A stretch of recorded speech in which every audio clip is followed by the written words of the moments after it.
이제 4월도 마지막 주입니다. 여름을 대비하는 차원에서 지난주 사택에 에어컨 설치도 마쳤고 교회 제습기도 어제 호스를 설치했습니다. 시간은 빠르게 지나가고 계절도 계속 변하는데 변하지 않는 것은 인간의 굳은 마음인 것 같습니다. 지난주 사복음서 통독을 하면서 가장 많이 보았던 내용은 바리새인과의 논쟁입니다. 이 사람들이 왜 그리도 전통이라는 것을 고수하는지, 예수님의 말씀에 따라다니면서 사사건건 트집을 잡는지 우리는 이것에 의문을 품을 수 있습니다. 하지만 이것은 기존에 믿고 있던 것, 생각했던 방식이나 양식, 가치관 이런 것들을 깨뜨리기를 원치 않은 그런 마음속의 굳은 마음, 그것이 때문이 아닐까 생각합니다. 하지만 우리는 그리스도인이라 제자라 불리는 사람들은 언제나 오늘을 살아가는 사람들입니다. 과거의 경험이나 지식, 전통에 얽매이는 있는 것이 아니라 오늘 내게 말씀하시는 주님의 명령을 최우선으로 생각해야 합니다. 그런 점에서 성도들은 항상 진보해야 합니다. 정치적인 노선을 말씀드리는 것이 아니라 어제와 다른 오늘을 살아가고 끊임없이 변해야 한다는 점에서 그렇습니다. 그렇다면 변하지 말아야 할 것, 변하지 않는 것은 무엇이겠습니까? 변치 않는 것이 하나님의 약속이요, 우리 주 예수 그리스도의 복음뿐입니다. 이를 생각하며 우리에게 주시는 말씀 속에서 오늘 내게 말씀하시고 지금 적용할 수 있는 하나님의 명령을 바로 듣게 되기를 바랍니다. 오늘부터는 율법의 조문 중 가장 대표적인 것들인 10계명의 내용이 하나씩 나타나게 됩니다. 그 첫 시간으로 오늘은 제 6번째 계명인 살인 금지에 관한 말씀이 나타납니다. 오늘 말씀 첫 부분 보겠습니다. 옛 사람에게 말한 바 살인하지 말라. 누구든지 살인하면 심판을 받게 되리라 하였다는 것을 너희가 들었다. 이렇게 말씀합니다. 옛 사람이란 율법 시대의 사람입니다. 모세에게 말씀을 전해 들은 사람. 현대인의 성경으로 보면 이 옛사람에게 말한 바를 이렇게 이야기합니다. 모세의 법에는 살인하지 말아라. 살인하면 누구든지 재판을 받게 된다고 쓰여 있다. 이렇게 되어 있습니다. 살인은 사실 그 표현에서도 알 수 있듯이 죄의 내용이 굉장히 명백한 내용입니다. 죽일 살자의 사람인 사람을 죽인 것. 역사를 통해 우리는 고대 사회에서 사람을 죽인 죄를 대부분 사형으로 다스렸다는 것을 알 수 있습니다. 사람을 죽인 자는 사형에 처한다. 이스라엘뿐 아니라 고조선 시대에도 제 첫 번째 법이 바로 이 사형제였습니다. 하지만 모든 살인죄를 사형으로 처벌해야 할지 이것을 잘 생각해보면 의문이 남을 수밖에 없습니다. 예를 들어 가족이나 친척을 죽인 사람을 그 원수를 갚은 살해한 죄, 이것과 악의를 가지고 공격하여 일부러 죽인 죄를 같은 것으로 보아야 할지, 그 살인 동기라는 것에 대해서 추리소설 좋아하시는 분들은 별 특이한 이유로도 사람을 죽일 수 있다는 것을 잘 아시리라고 생각합니다. 제가 이런 말을 하는 이유는 율법에서도 사실 살인에 대해서 여러 가지 어떤 장치를 마련해 두었기 때문입니다. 처벌에 대한 장치인데 다음 말씀 한번 보겠습니다. 민수기 35장입니다. 사람을 죽인 모든 자 곧 살인한 자는 증인들의 말을 따라서 죽일 것이나 한 증인의 증거만 따라서 죽이지 말 것이요, 고의로 살인죄를 범한 살인자는 생명의 속전을 받지 말고 반드시 죽일 것이며, 이렇게 되어 있습니다. 민수기 35장 일부만 가져왔지만 35장 전체가 사실은 살인자에 대한 이야기를 기록한 부분입니다. 이 35장 내용을 보면 사형에 처할 자들은 이런 사람들이라고 그 각각의 목록들이 나와 있습니다. 철제 도구로 사람을 친 경우, 돌로 사람을 때려서 죽인 경우, 나무 연장으로 사람을 쳐서 죽인 경우, 악의로 사람을 밀어 떨어뜨리거나 무언가를 던지거나 손으로 쳐서 죽인 경우. 이 경우는 우리가 지금 보는 말씀처럼 생명의 속전, 즉 보석금 같은 것에 보석금이나 벌금 받지 말고 반드시 죽이라고 율법이 정했습니다. 그런데 흥미로운 것은 사실 이 민수기 35장이 살인죄의 처벌에 관한 기록이 핵심이 아니라는 것입니다. 이 35장의 주제는 바로 도피형이라는 것입니다. 이 도피형은 무엇이냐면 억울한 살인자를 구제하는 그런 법입니다. 억울한 살인자라고 하니까 좀 이상한 표현이긴 한데 어쨌든 이런 사람들이 어떤 사람이겠습니까? 예를 들어 도끼로 나무를 베다가 도끼날이 빠져서 사람을 죽인 경우. 생각해보면 조금 불쌍한 것 같기도 합니다. 자기적인 이야기가 아니라 성경에 나와 있는 예시입니다. 또한 구덩이를 팠다가 아마 짐승을 잡으려고 하실 것 같습니다. 그런데 원치 않게 사람이 빠져서 죽은 경우. 그 외에도 정말 원치 않게 사람이 죽을 수도 있다는 것 쉽게 볼 수 있습니다. 이렇게 원치 않는 살인을 저지른 경우 도피형으로 피하여 그 제사장의 임기가 닿기까지 거기 있으면 생명을 보존할 수 있다. 이것이 바로 율법의 기록입니다. 굉장히 관대하고 합리적이고 은혜로운 내용이긴 한데 저는 한편으로 이런 생각도 들었습니다. 살인자의 가족이 보복살인을 저지르는 것은 허용되어 있다는 것. 조금 전 제가 예시로 말씀드렸지만 가족을 죽였을 경우에 그 살인자를 보복으로 처단하는 것. 율법에서는 합당하다고 허용되어 있습니다. 이것은 요즘 시대에도 이런 이야기들이 많이 나와 있는데 법이 처벌하지 못하는 자에게 처벌을 가하는 일종의 초법적인 보복행위라는 것 생각해 보셨을 거라 생각합니다. 이게 사실 어찌 보면은 명과 암이 될 수도 있는데 인권을 강조하는 곳일수록 사형제도가 폐지된 경향이 있습니다. 그리고 정말 잔혹하고 극악무도한 그런 살인자들도 사형에 처하지 않고 오랜 시간 동안 가두어 두는 걸로 해결하는 경우도 굉장히 많습니다. 그렇기 때문에 요즘 이야기들 중에서는 그런 극악무도한 자들을 개인적으로 처단하는 것.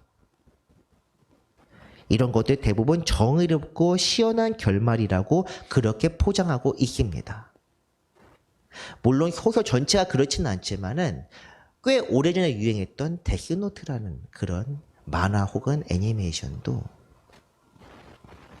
범죄자를 처벌하는 것에 대해서 사람들이 굉장히 희열을 느끼는 그런 이야기가 상당히 줄을 이루고 있었습니다. 물론 율법에서 신명기에 나와 있는 그 피해 보복자라는 것은 이런 보복행위와는 굉장히 다른 이야기입니다. 처단하지 못하는 자를 처단하는 것이 아니라 내 가까운 사람을 죽인 것에 대해서 보복하는 것을 허용하는 것입니다. 그래 다르긴 하겠지만 어쨌든 살인에 대해서 같은 살인이라고 하더라도 그 동기라든가 그런 것들 여러 가지 것으로 복잡하게 해석될 수 있다는 것을 지금 말씀드리는 것입니다. 중요한 것은 율법의 기록이 아니라 오늘 본문 내용입니다. 앞선 21절에서 주님께서는 율법의 조문에 대해서 말씀하셨습니다. 살인한 자는 처벌을 받게 된다. 정확히 말하면 처벌이 아니라 21절 다시 한번 보면은 재판을 받게 된다고 기록합니다. 그러나 주님께서 주목하시는 것은 살인자의 처벌이 아닌 살인의 본질적인 의미 그 자체입니다. 이어지는 22절 말씀 한번 보겠습니다. 나는 너희에게 이르노니 형제에게 노하는 자마다 심판을 받게 되고 형제를 대하여 라가라 하는 자는 공에 잡혀가게 되고 미련한 놈이라 하는 자는 지옥불에 들어가게 되리라. 아멘. 심판을 받고 공에 잡혀가게 되면 지옥불의 형벌을 받는 자. 심판과 공회는 이 세상에서 이야기지만 지옥불은 하나님의 심판을 가리킵니다. 다시 말해 용서받지 못할 죄, 살인죄 저지를 지가 받을 처벌, 이 세 가지가 바로 그렇습니다. 그런데 그 처벌을 받는 사람들이 누구냐 물었을 때는 이것이 살인한 사람들이냐? 아닙니다. 일상에서 쉽게 볼 수 있는 그런 사람들입니다. 형제에게 분노하는 사람, 형제에게 라가 곧 어리석은 사람이라고 욕하거나 아니면 미련한 놈이라고 그렇게 업신여기거나 멸시하는 그런 사람들. 물론 이 라가 어리석은 사람이나 미련한 놈은 지금으로 생각하는 그런 바보라든가 그런 것과는 조금 다릅니다. 어리석고 미련하다는 것은 히브리 사회에서는 우리가 잠언에서 보면 알겠지만 하나님은 믿지 않는 악한 사람들, 저주받을 자라 이렇게 해석할 수 있습니다. 빌어먹고 저주받을 자들아 이 정도 생각하면 그래도 꽤 비슷합니다. 이 정도는 확실히 욕설이 맞습니다. 하지만 우리 생각으로는 우리가 알고 있는 가장 극악무도한 욕들, 인터넷에 많이 볼 수 있는 그런 극악무도한 욕을 한다고 해서 실제로 사람을 죽인 죄와 동급이 된다고 그렇게 여기지는 않을 것 같습니다. 이런 사람들을 전부 다 살인죄로 처벌한다면 살아남을 사람이 누구겠습니까? 인터넷에 보면도 몇십만 명, 아니 몇백만 명은 이미 살인죄를 저지른 사람들입니다.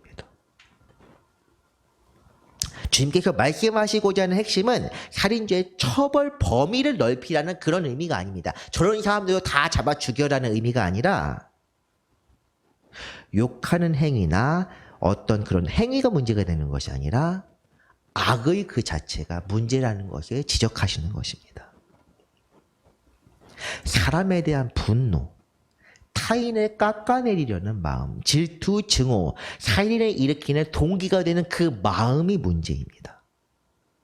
조금 전 추리소설 이야기를 했는데 온갖 동기로 사람을 죽입니다. 질투해서 아니면 저 사람이 내 공적을 가로채서 같은 사람을 사랑하는데 저 사람이 먼저 고백해서 사귀었기 때문에 별 이유가 많습니다. 정말 저런 걸로 사람을 죽일 수 있나 싶은 것들도 있는데 실제로 세상에서 보면은 그런 걸로도 사람을 죽이다는 것을 알 수 있습니다.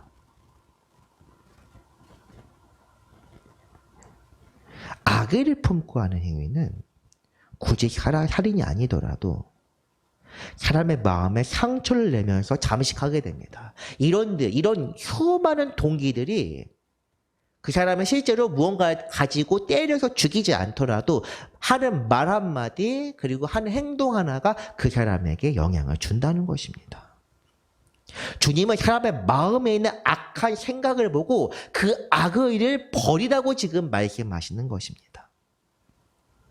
사람의 마음에 있는 것에 대해서는 사도 바울도 로마서를 통해서 이렇게 설명했습니다. 또한 그들이 마음에 하나님 두기를 싫어하며 하나님께서 그들을 그 상실한 마음대로 내버려 두사 합당하지 못한 일을 하게 하셨으니 그 상실한 마음을 통해 나타나는 것들이 아래 것들입니다. 불의, 추악, 탐욕, 악의, 시기, 살인, 분쟁, 사기, 악독, 수군수군한 자들. 그 외에도 많은 사람들이 악의를 가지고 하나님을 저버리는 행동을 하고 있습니다. 28절에 중요한 표현이 나오는데 바로 상실한 마음입니다.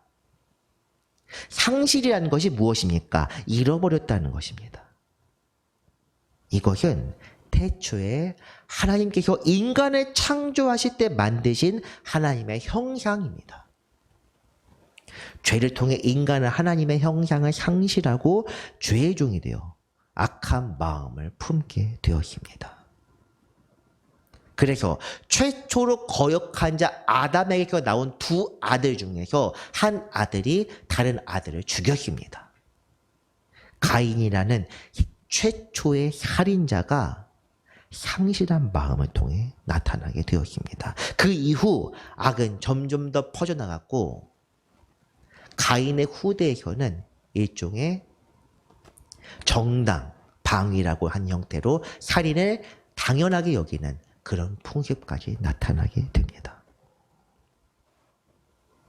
살인 자체는 악이 아니라 죄의 본성이 가장 적나라하게 드러난 행위가 살인일 뿐입니다.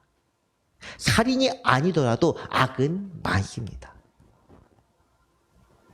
아담의 타락 이후 인간은 하나님의 형상을 상실하게 되었고 그 과정에서 같은 인간끼리도 악을 품고 서로 거스르게 되었습니다. 인간이 악을 저지르는 이유는 그 속에 하나님이 없기 때문입니다. 주님이 말씀하는 것은 하나님의 형상을 잃어버린 자들의 본성 자체가 악의에 물들어 있으며 그러므로 마음을 새롭게 하라고 권하시는 것입니다. 모든 악의를 버리고 하나님의 형상을 회복하여 사람을 사랑하라. 오늘 말씀이 향하는 것은 바로 이것입니다. 이어지는 본문 23절과 24절입니다. 그러므로 예물을 제단에 드리려다가 거기서 내 형제에게 원망 들을 만한 일이 있는 것이 생각나거든 예물을 제단 앞에 두고 먼저 가서 형제와 화목하고 그 후에 와서 예물을 드리라. 아멘. 예물을 제단에 드리는 것, 곧 제사를 지내기 전에 먼저 형제에게 잘못한 일을 생각하라는 말씀입니다. 생각해 봅시다. 이 제사가 무엇입니까? 자기의 죄를 하나님께 용서를 구하는 속죄제일 수도 있고 그 죄에 대한 처벌을 받는 속건제일 수도 있습니다. 우리가 흔히 죄를 지으면 하나님께 용서를 받으면 된다 이렇게 생각할 수 있고 이것이 오늘 교회에도 익숙하게 퍼져 있는 그런 사고방식입니다. 그런데 오늘 본문에서 주님이 말씀하시는 것은 완전히 다른 과정을 이야기하십니다. 잘못을 저지른 사람에게 먼저 용서를 구하고 화목하게 한 다음에 하나님께 제사를 드리고 용서받으라는 것입니다. 회개와 회복의 공정 자체, 우리가 알고 있는 공정 그 과정 자체를 완전히 다시 생각해야 할 정도로 파격적인 말씀이 바로 오늘의 말씀입니다. 어떤 분들은 이렇게 질문할 수도 있습니다. 이 제사는 감사제를 이야기하는 것이 아닐까요? 화목제. 그런데 화목제라고 해도 마찬가지입니다. 형제와 화목한 후에 제물을 드리라는 것은 그렇게 해야만 하나님께서 제물을 받으시겠다는 것을 뜻합니다. 요한서신에서 이런 문제에 관한 해답이 나와 있습니다. 요한 1서 4장입니다. 누구든지 하나님을 사랑하노라 하고 그 형제를 미워하면 이는 거짓말하는 자니 보는 바 그 형제를 사랑하지 아니하는 자는 보지 못하는 바 하나님을 사랑할 수 없느니라. 아멘. 우리가 신앙생활을 하면서 가장 오해하는 것은 하나님과의 관계에만 집중하면 모든 문제를 다 풀어낼 수 있다는 생각입니다. 꽤 많은 신앙인들이 이렇게 생각해서 삶을 완전히 포기하거나 저버리고 가족들에 대한 기본적인 의무도 다하지 않고 신앙생활에만 몰두하는 그런 모습을 보이곤 했습니다. 지난 시간 고르반의 예시를 통해 말씀드렸지만 이것이 악한 것입니다. 주님께서 우리를 지금 이때 이곳에 보내신 이유가 무엇인지 우리는 잘 생각해 보아야 합니다. 물론 지난 시간에 다시 말씀드렸지만 다시 한번 말씀드리는데 나보다 더 그것들을 사랑하는 자는 하나님의 나라에 합당하지 않다 이야기했던 것은 복음에 배치되었을 때의 이야기입니다. 하나님의 뜻대로 행한다고 헌신한다고 가족까지 내팽개치라는 그런 의미가 아니라는 것입니다. 오늘 내게 주어진 형실에 충실합시다. 가족에게 충실하기 어렵다면 사도 바울이 좋은 예시를 남겨두었습니다. 그럴 거면 결혼하지 마라. 물론 제가 결혼하지 않는 것은 않는 것이 아니라 못하는 것입니다. 저는 그런 사명이 있다고 아직까지는 생각하지 않습니다. 어쨌든 지나치게 사람을 사랑해서 하나님보다 앞서는 것도 문제지만 하나님만을 생각하면서 그것들을 내버려두고 방치하고 방기하는 것 또한 죄악입니다. 어떻게 해야 할지, 지금 내가 이거 상황이 애매한데 정말 복음을 방해를 받는 것인지 아니면은 내가 가까운 것들을 내버려두고 있는지 잘 모르겠다면 지금 내 현재 지금 상황에 대한 문제를 놓고 지혜를 주시도록 기도하면 될 문제입니다.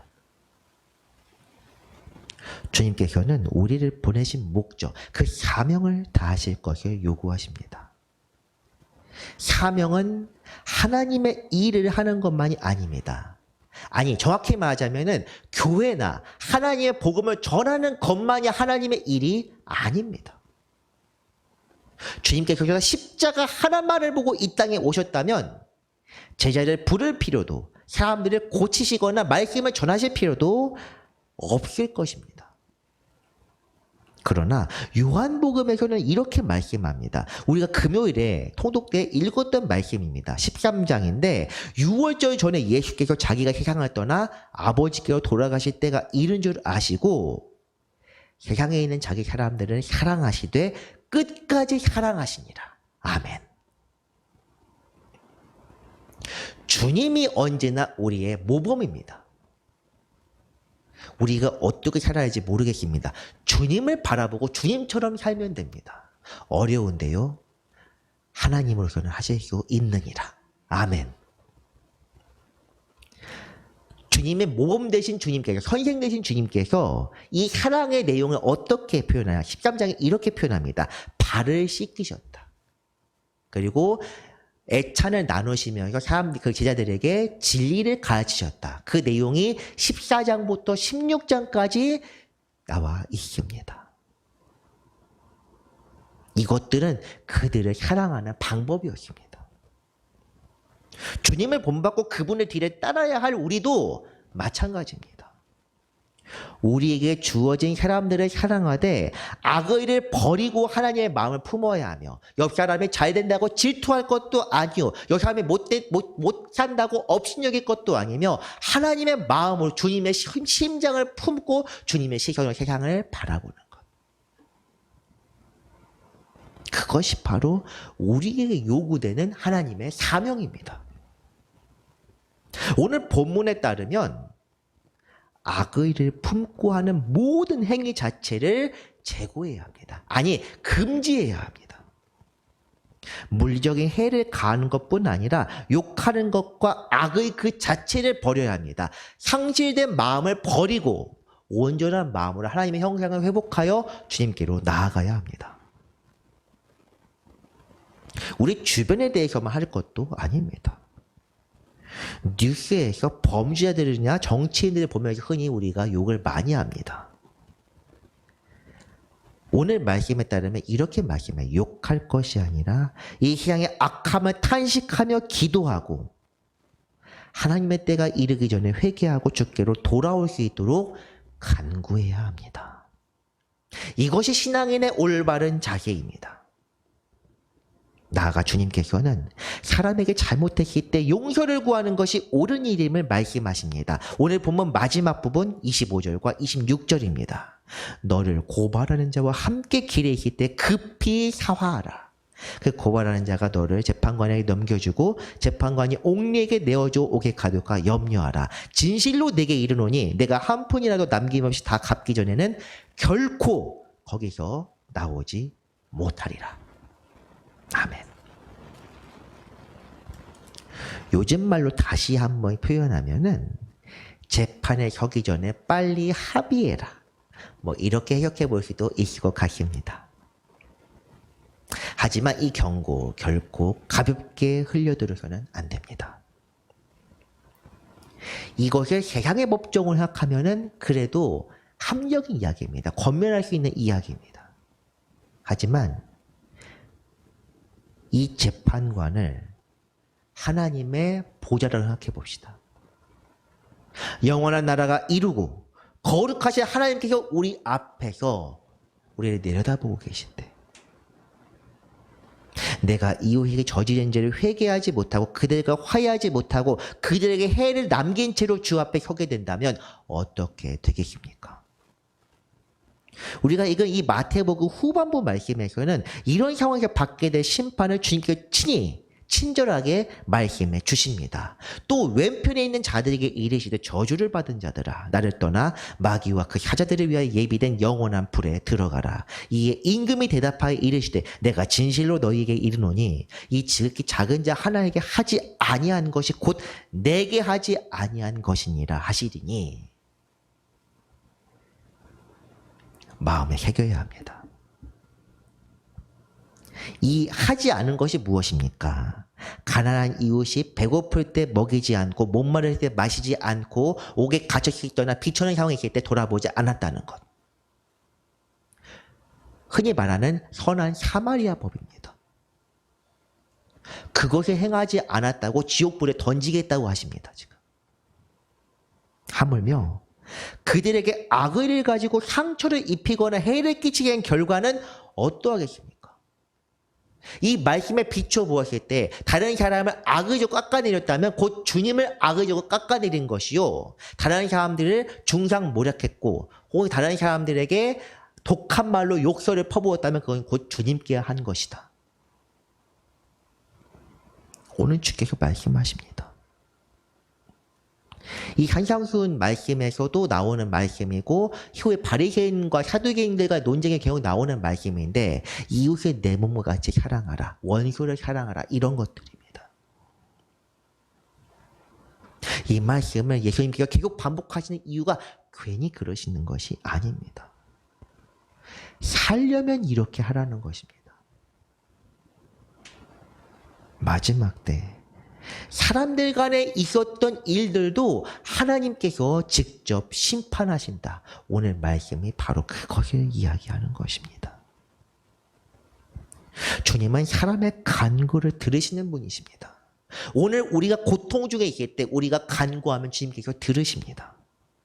그런데 우리의 기도만 들으시는 것이 아니라 고통 중에서 울부짖는 자의 소리를 들으십니다. 그 누구라도. 주님을 믿지 않고 주님을 모르는 사람의 소리도 들으십니다. 가난한 자, 억누르는 자의 소리를 결코 외면하는 분이 아닙니다. 그것이 바로 하나님의 은혜요, 자비입니다. 끝으로 이 말씀을 드려야 할 것 같습니다. 현대사회가 기술의 발전으로 온라인 세계가 활성화되어 있습니다. 지금 우리 교회도 사실 이 현대 기술에 발전된 것들을 제대로 향유하고 있습니다. 최근 한 2, 3주 정도는 예배의 소리, 영상과 소리가 서로 맞지 않았지만 오늘 다시 예전 기술로 되돌려서 오늘은 아마 지난주나 지지난주보다 조금 더 나을 것이라고 기대합니다. 제가 학생 때는 페이스북, 트위터 정도 혹은 정말 학생 때, 고등학교, 중학교 때는 싸이월드라는 그런 것들이 있었습니다. 그런데 이제는 저도 잘 모르는 것들, 인스타그램 이런 건 들어봤지만은 제가 모르는 것들이 굉장히 많은 그런 많은 매체나 시스템을 통해 자기 자신을 자유롭게 드러내고 의견도 개진할 수 있습니다. 그렇지만 반대로 이 시대는 온라인을 통해서 내가 얼굴을 드러내지 않고 내 목소리를 직접 내지 않고도 익명이라는 것 뒤에 무엇이든 할 수 있습니다. 아니, 이게 보장된 정도가 아니라 온갖 것을 다 말할 수 있습니다. 그래서 샤덴프로이드의 심리라고 해서 타인의 불행과 고통을 통해 기쁨을 느끼거나 잘나가는 사람들 깎아내리거나 쓰러뜨려서 행복을 느끼는 그런 악의적인 것들이 판을 치고 있습니다. 그러나 사실 이런 문제가 하루 이틀 만에 갑자기 온라인 때문에 생겨난 것만도 아닙니다. 소문을 내고 타인을 악평하는 것은 저 예전에 모세 시대에 가나안 땅을 악평했던 사람들이 있었습니다. 오늘날 교회에서도 사람들에게서 이상한 소문이 돕니다. 누가 누구와 어쨌다더라. 누가 무엇을 했다더라. 참 쉽게 그런 이야기들이 서로 오고 가고 합니다. 분명히 말씀드립니다. 이런 사람들은 하나님의 준엄한 심판을 받게 될 것입니다. 그 사람들이 주님을 열심히 믿는다고 하고 주님께 열심히 헌신한다고 해도 그런 죄는 사하심을 받지 못합니다. 그 일을 저지른 사람에게, 그 피해자에게 온전히 사과하고 그와 관계가 다시 회복되지 않는다면 장로든 목사든 그런 것도 상관이 없습니다. 우리가 하나님 앞에 서게 되었을 때 그런 일을 저지른 사람들은 살인죄에 해당한 처벌을 받게 됩니다. 목사든 장로든 성도든 일반인이든 믿지 않는 사람이 다 똑같습니다.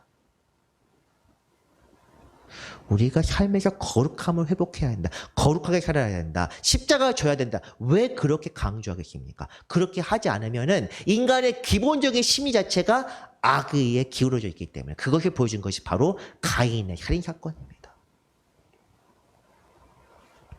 그렇기 때문에 우리는 적어도 지금 이 말씀을 듣는 우리만이라도 말을 죽이고 그 시간에 기도합시다. 만약 악의로 인해 손해를 보거나 해를 당한 분들이 계시다면 곤고한 중에 우리를 지키는 주님께 맡기고 간구합시다. 악의는 악의로 갚을 것이 아닙니다. 그 악의를 생각하면서 같이 욕을 한다면 나도 똑같은 살인자입니다.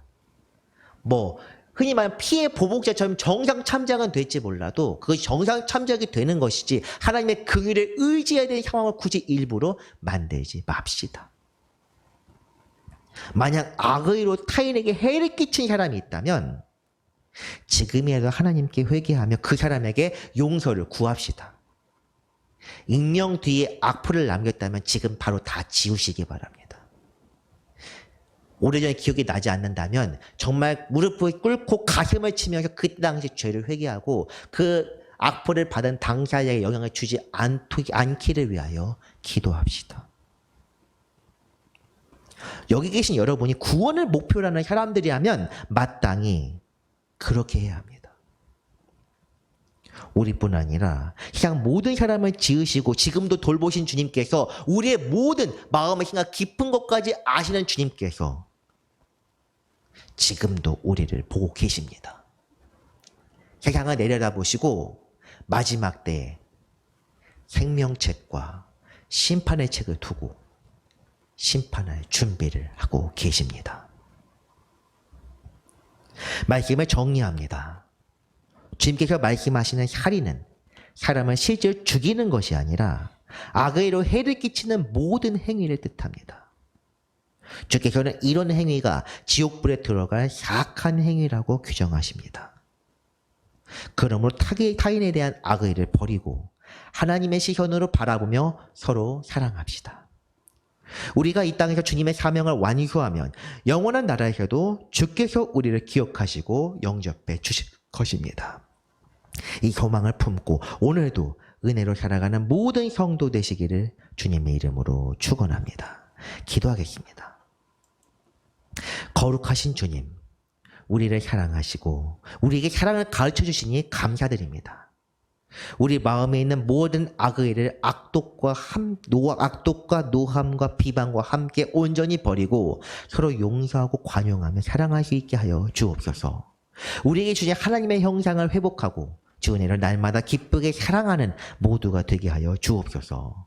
은혜의 주 예수 그리스도의 이름으로 기도합니다. 아멘.